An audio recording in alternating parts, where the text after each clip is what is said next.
Oh, the beautiful banks of Canada's Lake of the Woods. I'm Jerry McKinnis, and the Fishin Hole is smallmouth bass fishing in these Canadian waters that are not really too far over the border of Minnesota. And last week, my son Mike, along with my grandson Damon, portaged into some small lakes off the Lake of the Woods. But this week, Kurt Dafsick is showing us around the big lake, the Lake of the Woods, the big guy. It is big to it. I said earlier it's like the headwaters of the boundary waters, and it does look that way. It seems to drain into the Rainy River and then into the Rainy Lake, and that's about where the boundary waters start. Hey, what's this all about? A break in the action, as they say. Actually, we've met up with Mike and Damon. And actually Wendell Dafsick himself, Kurt's brother.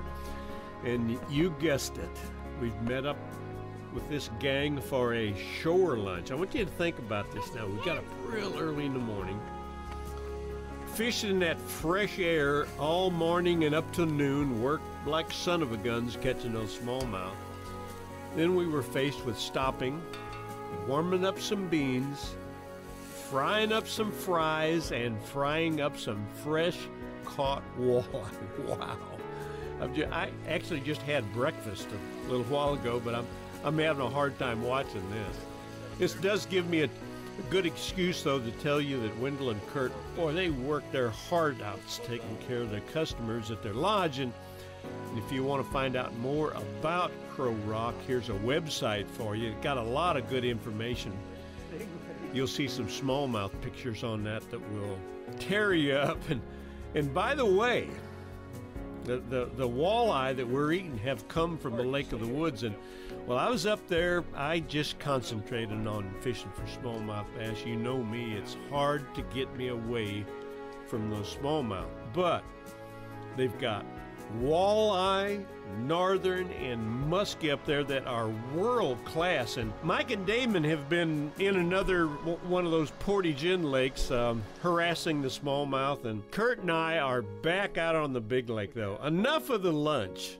Let's get some smallmouth. You're in the zone now. Oh, there he is. Did you see that one? Yeah, there he is again. Yeah, I don't think that's the same one. That first one was a humdinger now.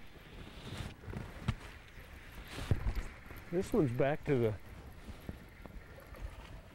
little 2-pounders.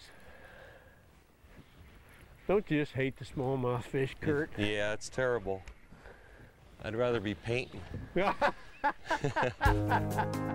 Kurt is a good fisherman. I mean, a really good fisherman.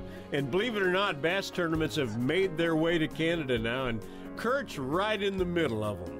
Throughout the area here, there's probably about 4 or 5 real good tournaments, and it's just great. It's not the fact of winning; it's just competing with these guys and knowing where you stand basically on the scale of a fisherman.